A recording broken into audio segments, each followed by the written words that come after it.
Assalamualaikum warahmatullahi wabarakatuh. Baiklah, pada kesempatan kali ini saya akan menganalisis implementasi pembelajaran berdiferensiasi ruang kolaborasi 2.1a.5, yaitu kasus SD.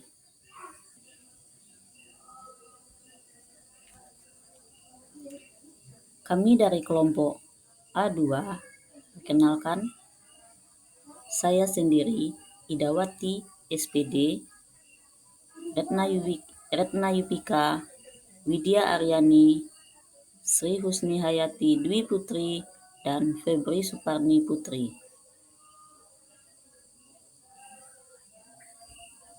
Perkenalkan, fasilitator dan pengajar praktek yaitu Dr. Randa Desmi Irianti MPD adalah fasilitator dan Jeldi Kambra SPD pengajar praktek.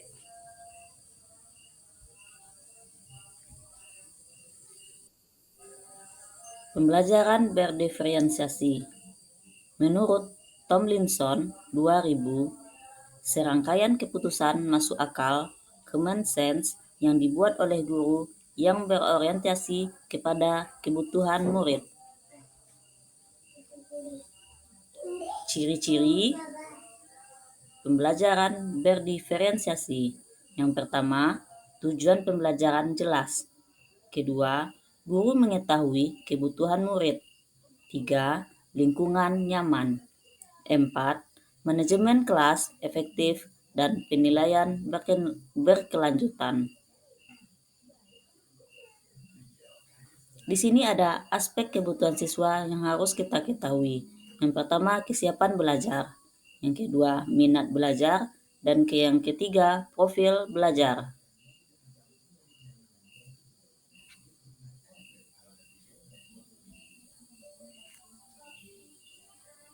Mari kita simak ringkasan skenario pembelajaran kasus SD.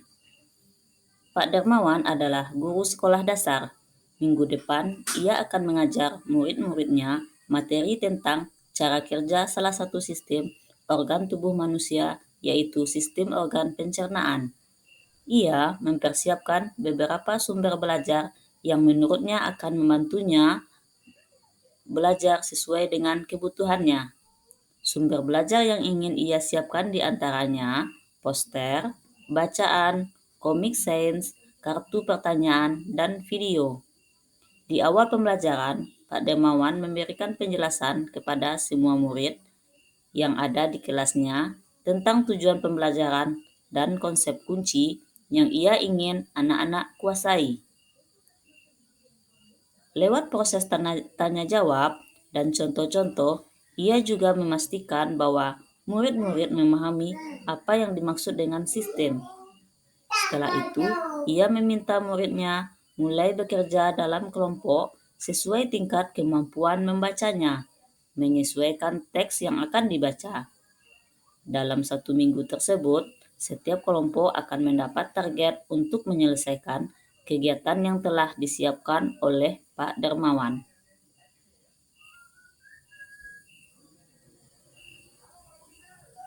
Pertanyaan yang pertama, kebutuhan belajar murid yang berusaha dipenuhi. Yang pertama, yaitu kesiapan belajar dengan cara mengelompokkan murid sesuai dengan tingkat kemampuan membaca, kurang, sedang, dan tinggi. Mempersiapkan berbagai sumber bacaan, poster, komik, sains, buku atau artikel, dan video. Yang kedua, minat belajar, yaitu dengan cara memberikan kebebasan pada setiap kelompok untuk memilih kegiatan yang telah dipersiapkan Pak Darmawan. Yang ketiga, profil belajar, yaitu dengan cara gaya belajar sesuai dengan tingkat kemampuan membaca.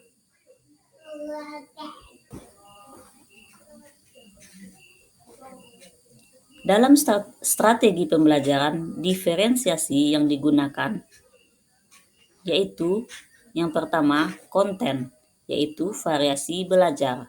Yang kedua, proses, variasi proses pembelajaran. Yang ketiga, produk, variasi hasil kerja murid berupa narasi.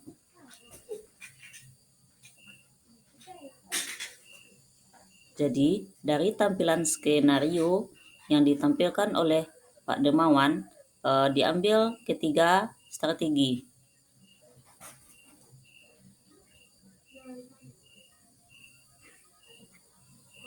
Bentuk diferensiasi proses. Yang pertama, membaca buku artikel, comic sans, dan sebagainya.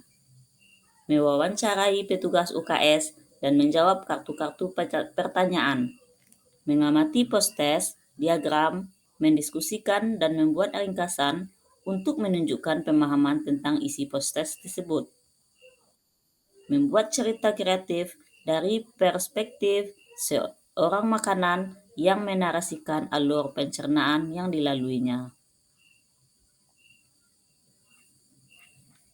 Di sini diferensiasi produk yaitu ada 3, yaitu menurut kemampuan membaca tingkat tinggi, yaitu membuat sebuah cerita kreatif dari perspektif seorang makanan yang menarasikan alur pencernaan.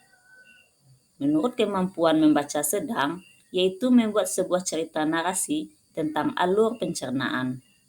Yang ketiga, kemampuan membaca kurang, yaitu menjelaskan alur sederhana melalui diagram alur.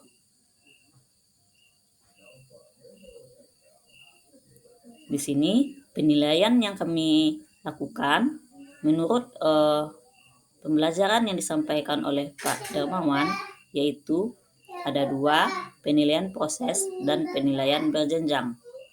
Penilaian proses membuat catatan penilaian selama proses pembelajaran.